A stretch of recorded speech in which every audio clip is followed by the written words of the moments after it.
Big breaking news ആണ്. നിങ്ങൾക്ക് ഏതൊക്കെ ദിവസങ്ങളിലാണ് ഇലക്ഷൻ പ്രമാണിച്ച് അവധിയുള്ളത് എന്നുള്ള ഭയങ്കര കൺഫ്യൂഷൻ ഉണ്ടായിരിക്കും.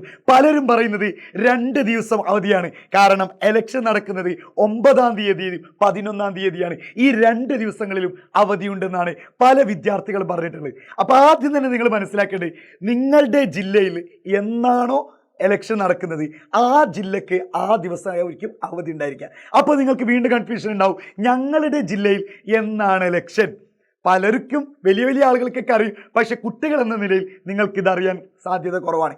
ഇനി ഇങ്ങനത്തെ അപ്ഡേഷന് വേണ്ടിയിട്ട് ഈ ചാനൽ സബ്സ്ക്രൈബ് ചെയ്യാൻ ഞാൻ പറയും. കാരണം നമ്മൾ കറക്റ്റായിട്ട് നിങ്ങളിൽ ഈ കാര്യങ്ങളൊക്കെ എത്തിക്കുകയും ചെയ്യും. നമുക്ക് നോക്കാം. ഇലക്ഷൻ 2 ഡേറ്റിലായിട്ടാണ് ഉള്ളത്, 9ഉം 11ഉം. 9-ാം തീയതി ഏതൊക്കെ ജില്ലയിലാണ് ഇലക്ഷൻ നടക്കുന്നത് നോക്കാം.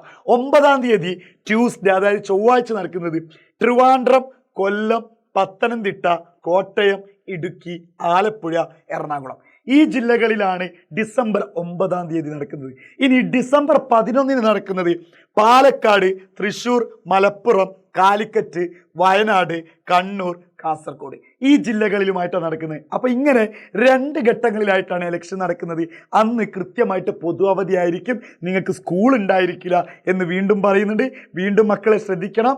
നിങ്ങൾക്ക് 9-ാം തീയതിയുള്ള ജില്ലകൾ ആരൊക്കെയാണെന്നുള്ളത് ജസ്റ്റ് ഒന്ന് കമൻറ്റ് ചെയ്യുക. ഡിസംബർ 11 ജില്ലകൾ ആരൊക്കെയാണെന്നുള്ളത് കമൻറ്റ് ചെയ്യുക.